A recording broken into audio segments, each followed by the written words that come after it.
friends don't want to listen to a podcast. Like when I'd done short film stuff, they're always like, "Oh, what'd you make? This is cool."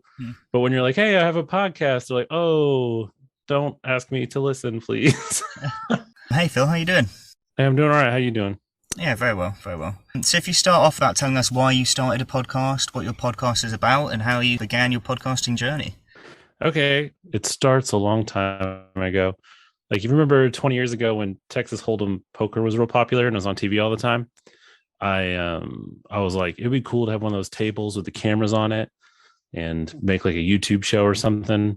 And I never did, but I always had that idea in the back of my mind. And then I had a friend who was like, "Hey, let's get together and play games." I was like, "Hey, I've always wanted to like set up a camera and play games online." And so we started a Twitch channel. And if anyone's ever tried that, that's hard. And so we're like, let's spin this into a podcast. So Above the Board with Josh and Phil is my podcast. And so we'll like play board games together and we record it, especially since Spotify does video podcasts now. So it's on there and YouTube and stuff. And we'll trim it down and make it fun. So we really enjoy it. Well, there's another part of your question. I feel like I didn't answer it. Well, it's just why you started the podcast, I guess. Yeah. So I don't know. It's just like fun. It's like a creative outlet. I used to like doing short films and stuff, but that requires a lot more people working together generally. Mm-hmm. And so I like the podcasts. It was appealing because it seemed like you could just like throw it together and go. But now that I've done it for a while, I've realized it's always been more challenging than I assumed. Yeah. So what did you find difficult about doing the Twitch that was maybe a bit easier doing podcasts? Well, so I think the biggest thing is everyone will tell you in podcasting, you need to be consistent. And it's even more true with Twitch. And it started kind of during the pandemic, like most podcasts, I guess. And kind of thing is like, we're like, hey, every now and then we want to get together and play a game. So we'd wait till we put our kids to bed. And so it was like kind of like a late night and we weren't like starting at the same time. And it wasn't at the same. And Twitch really expects you to do a weekly show. And we were like happy to do it twice a month. So it's like we weren't really working in the way Twitch wants people to be discovered. So we were not getting people watching us ever. And so we decided to pivot because we both had like a friend, he had been on a podcast for a while before, and I just always enjoyed popping on a podcast and talking about stuff. So we were like, well, let's go that route. And we've definitely gotten some more traction, some more listeners and stuff. But I think we've kind of hit this point where it's like we need to focus more on the self-promotion if we want to keep growing. So how long have you been running the podcast? We basically released our first episode in January or maybe the end of December of 2021. Okay. And then our most recent episode came out earlier this month. So it's like just over a year of releasing it as a podcast.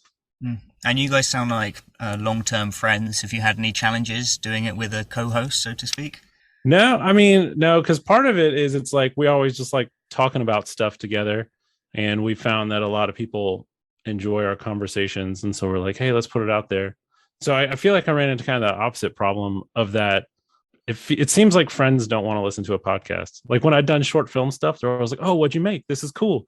But when you're like, hey, I have a podcast, they're like, oh, don't ask me to listen, please. So have you been able to grow your audience at all, or are you still kind of, as you said, you were looking into doing that a bit more now? I mean, I think we've got some kind of audience because it's like I said, we'll bring it up with our friends and none of them are like, oh yeah, we listen every time, except for like our moms. But we are consistently getting like 10 or more listeners when we release our monthly episode. So there's something there. And we've had a couple that felt like they hit. I think kind of one of our biggest growth challenges, because it's like we like talking about stuff and we like playing games. And so our first part of the show is like we play the game a little bit, then we'd stop and be like, hey, what'd you think about the latest Marvel movie? And then talk about that. And then we go back to the game. And I think we realized that there's like two different audiences, like a let's play audience and then like a, geek talk audience. And so about halfway through, we pivoted to like basically release it as two separate episodes where we just like talk about movies, TV, comic books, and then we just play the game. Because it was like, I think our biggest episode had like 150, 160 listens. And it's like definitely well outside of just people we said, hey, listen. But like the YouTube stats on it, I think between YouTube and the podcast, it was like 200 or 300 people, so we were like stoked. But on YouTube you can see when people stop watching, and it was like as soon as we were like playing the game and we stopped to be like, hey, what do you think about this? And then it's like all of a sudden all the viewers dropped off. And so that's why, like, okay, let's try two different things. And so like, again, we don't have tons and tons of listeners, so it's like we don't have the feedback we're looking for yet to know which is more popular or whatever. But I think the let's play stuff, especially on YouTube, is kind of getting a little bit more traction than the other. So our next promotional move, I think, is we're gonna start releasing like short review videos of the games we play, so that way we can be like, hey, go ahead and watch the full playthrough or listen. So that's a great idea. I think definitely the shorts I've seen has been a great opportunity to get your name out there a lot more. And I was thinking in that format, you could definitely get the conversations when you guys talk about the new Marvel movies and turn that into a little short to then lead people to the main episode. Might work quite well. Yep. So that's what I'm thinking we got to do next. But it's kind of like from the beginning, we're like, let's emphasize in our hearts that this is a hobby, so we're not disappointed. Yeah. And so it's kind of like at this point where it's like, yeah, we should put more clips and try to get some presence on Instagram or TikTok or something. But it's just like the other hindrance is that like editing a podcast is a lot more work than I expected. Just be like, it's weird because like once you start listening to it, all of a sudden all your breaths and your ums are like really loud to you in a way that they never were before. So you're like, I want to take those out and clean up the sound of the podcast. And I feel like it takes me like 5 minutes for every minute of podcast I release, like on average, which kind of surprised me. And since we record for a couple hours and we release it, I think we got it down to about like 45 minutes for the video for the gameplay and like 30 minutes for the other. But that's like an extra, 5 times 1 hour is 5 hours. Like, so it's like almost like a part-time job when it was just like, hey, let's record. And so, like I said, we kind of got into it because we're like, hey, let's hang out more. But now we're like having to strike this balance between like, okay, we need to edit before we record more, but we want to hang out. So. Yeah, as you say, when you start a podcast, you think it'll be nice and easy, and then when you realize everything that goes into it, the amount of time it can suck is huge. So talk a bit about that editing process. What takes so long? Ching through and finding the ums, or? Yeah, it's mostly that. Like, it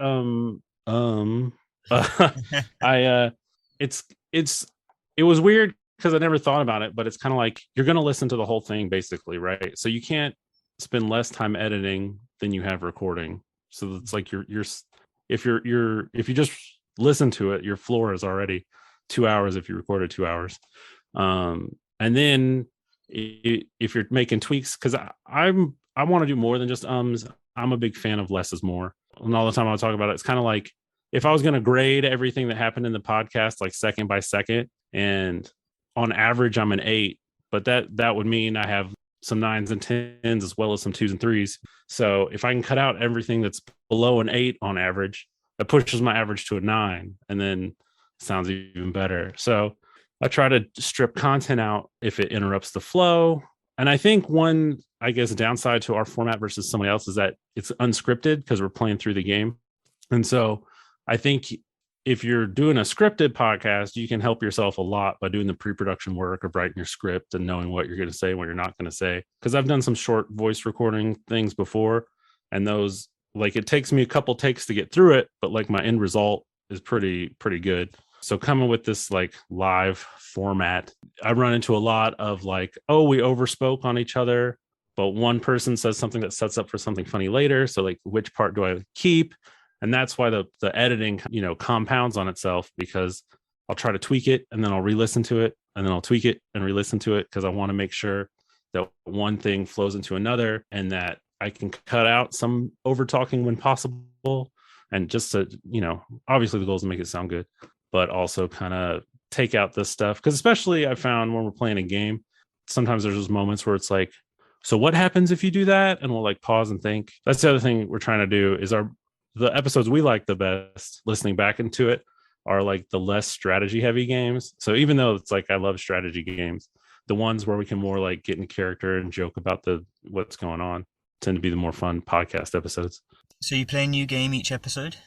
Yeah, we play a different one each episode, which is another, like, going back to my experience on Twitch. That's another thing Twitch said, is that, like, you want to, I don't know if Twitch says it, but all the pros say if you play the same game consistently, you can build an audience for fans of that game. There's just so many board games out, and unlike a video game, it's like a little bit harder to play a board game because you need the other people. Mm. And so just for us, it's more fun to mix it up than to just play the same game against each other every month. That's true. I'd never thought about that. Do they have any single person board games? They do exist, and they're becoming more popular. Yeah, so I'm a huge board game nerd, but it's like in the last 5 to 10 years, we've hit this like golden age of board games thanks to Kickstarter. Because before, like, board games are really like cardboard heavy, so they have really high production costs compared to other media. Just like putting it out there, on top of all the design and testing and stuff that goes into making it. And so board game publishers were a little bit more risk averse before Kickstarter, because if you have to print a minimum of 3,000 copies of a game, you like hope to have at least 3,000 people want it. Especially since, 20 years ago, the internet wasn't as big of a deal. Like, it was harder to find an audience for board games too. But thanks to Kickstarter, people can, if they want that kind of game, they can order first. So it's like really easy to hit that like 3,000 item minimum order when you got 3,000 people ahead of time. Like, that sounds perfect. And so, like, the last 5 or 10 years, board games are just taken off. So anyone listening who hasn't played a board game recently and just thinks I'm talking about Monopoly or Risk or something, like, look into board games again. They're super fun. Watch our show. You can see some modern stuff. Oh, go on. You've got to tell us some of your top board game suggestions then. Have you got any favorite obscure games which maybe people haven't heard of? Yeah. So there's just so many. A lot of it kind of depends on what you're into. Lately, I've been I like games that are fairly easy to teach and quick to play. The one I've been playing the most, or trying to play the most lately, is Downforce, which is like a Formula One racing game. We don't have an episode for it because we record on Twitch and they kill your show if you don't download it within 2 weeks. And like, I caught COVID right after we recorded and I forgot to download it, so I lost the Downforce episode. But Downforce is great. It plays real wild, where you're not just trying to win the race, you're also betting on who's going to win the race. So even if your car is doing poorly, like, you can still win the game. So it's really fun. Like, kind of fantasy wise, I really like this game Clank. It's like you're going through a dungeon to collect treasure, but it's a deck builder, if you've ever heard of a deck builder. So it's like you're buying new cards, and every turn you draw from your deck, and if you run out of cards, you reshuffle all the new cards you bought and you start playing more cards. And that I fell in love with Clank the first time I played it, because I was like, I've never lost a game and died in the dungeon so quickly, but still had fun. So that's so Clank is always a steal. Let's see. I think the one that really pulls a lot of people into games, or at least it was true 10, 20 years ago, was Catan. If you ever heard of Catan. I'm a die-hard Catan fan. No, that's great. Azul is a newer one that's pretty good. So, okay, I should promote the show, right? So we played a game called Plunder that I never played before. It was really fun, where you're little pirate ships and you conquer islands. And you can make new ships or upgrade your ship. And the rules have you read the cards in like a pirate voice. So that was like a lot of fun to play. I think the episode that I really enjoyed the most, and that I was talking about earlier, that kind of hit and did pretty good, was a Hero Quest. They recently reprinted this classic dungeon crawly game. And we just had a blast playing it, and we were just cracking ourselves up, and it's like really fun. And so that was like a good episode. Recently, we did a Christmas episode where we found some deep cut Kickstarter game where you make ugly sweaters. And it's like a trick taking game, like Spades or Rook or something, except you then take the cards you played to build sweaters that are ugly, because it's a Christmas game. So you said you do all your recording on Twitch? Yeah. So this whole thing has been this wild learning process for me, because I never recorded my own podcast before, or done my own Twitch.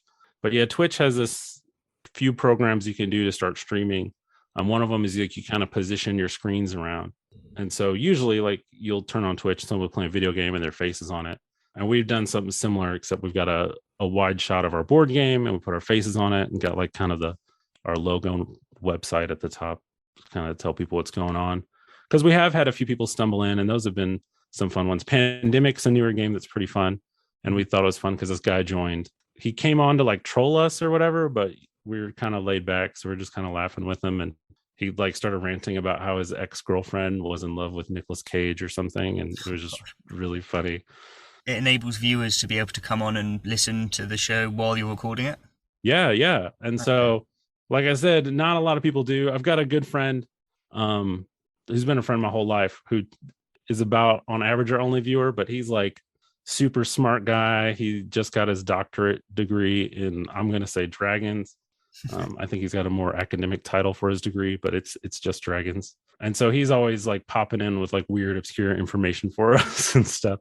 That's great fun. Yeah, Yeah. I've got no experience with Twitch. The idea of random people being able to pop up while you're recording sounds terrifying to me. Yeah. And so, yeah, it's never been that bad. Like I said, because we're like, that's what inspired us to do the show, though, is just that we like to chat with people and just talk about stuff. And especially when you're talking about movies and stuff, it's fun to hear people's hot takes on things. And so gives us something to talk about. So I've got to ask, if you've got 3 cameras set up, one on the board game and one on each player, what does your setup look like? Is that, if you surrounded by cameras and microphones, or? um, so I think that's another one of our next hurdles, because right now I started with just like a Yeti mic, and so I have that on this like boom arm hanging over the board, so it can pick up both of us. And so I do have one camera on our faces, and then I have one camera like I have a DSLR like pointed down at the board. So yeah, there's like a couple moving parts, because we also put out like a ring light on, so we got some decent lighting. We have a third camera we do turn on sometimes. The first time we tried it was like we were trying to do like zoom ins on interesting things that are happening, and then other times we'll get it out when we have a guest. We bring our friends on a lot, because a lot of games are more fun with more people. And let's see, because it takes me like 10 minutes to set up, because it'll be like I'll go to my friend's house, we got the little rod set up and we put all the cameras on it and the mics on it. I feel like there's another piece that I'm not thinking of.